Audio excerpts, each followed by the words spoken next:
kondisi kanker tidak hanya mempengaruhi fisik saja, tapi juga berdampak besar pada emosi, pikiran, dan juga kelangsungan hidup para pasien kanker.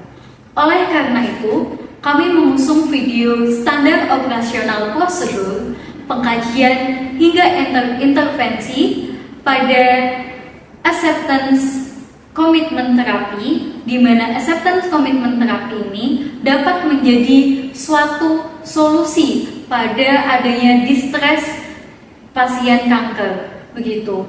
Nah, acceptance commitment terapi ini juga didasari oleh adanya penelitian ilmiah yang tentunya menjadi standar dalam penyusunan standar operasional pada video ini.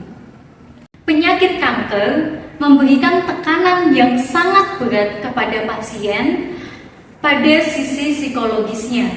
Tentu, yang dijalankan pasien seperti kemoterapi, operasi, dapat menekan adanya distres pada pasien.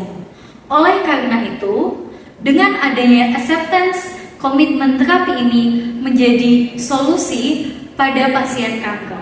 Acceptance commitment terapi atau yang biasa disingkat ACT itu berbasis mindfulness. Nah, dari hal tersebut tentunya dengan pasien kanker itu menjalankan ACT ini dapat membuang pikiran negatif dan menciptakan rasa tenang, aman, dan nyaman kepada pasien.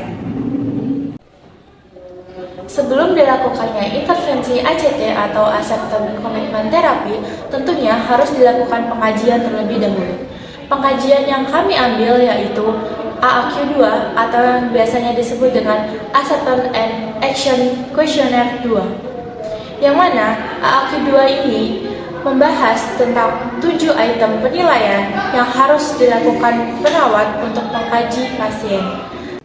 Nah, 7 item ini dilakukan untuk mendeteksi adanya penghindaran pikiran, emosi, dan juga perasaan tidak nyaman pasien terhadap tubuhnya.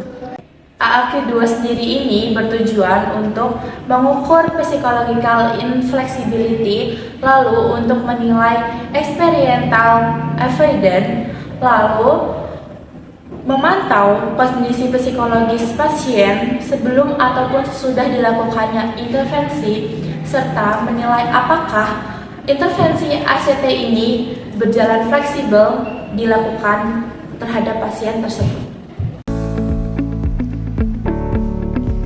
Adapun alat dan bahan yang dibutuhkan pada pengkajian AAQ2, yang pertama, ruangan yang aman dan nyaman. Hal ini dilakukan agar pasien dapat mengisi kuesioner secara fokus dan juga nyaman.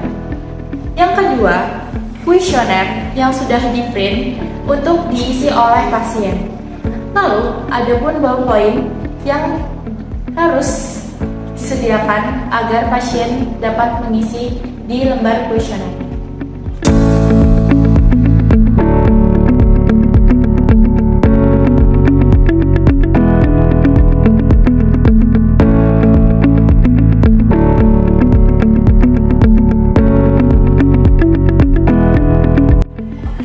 Pada tahap persiapan, perawat harus memastikan ruangan kondusif, kemudian mempersiapkan instrumen yang dibutuhkan, serta mempersiapkan agar klien berada di posisi senyaman mungkin.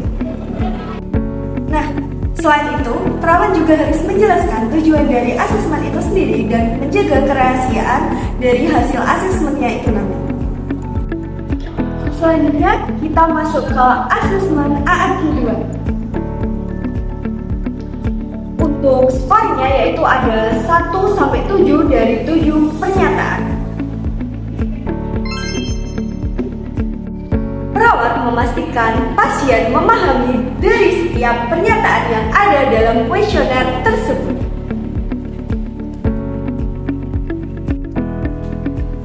Kemudian setelah kuesioner terjawab dengan lengkap, perawat memasuki tahap scoring di mana seluruh pernyataan itu di total berjumlah sekitar 7-49.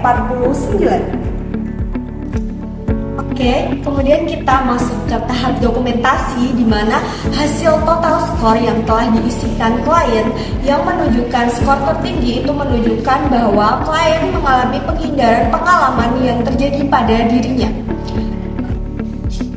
Oke, pada tahap dokumentasi, perawat juga harus mencatat hasil dari kuesioner yang telah diisikan oleh klien ke dalam rekam medis.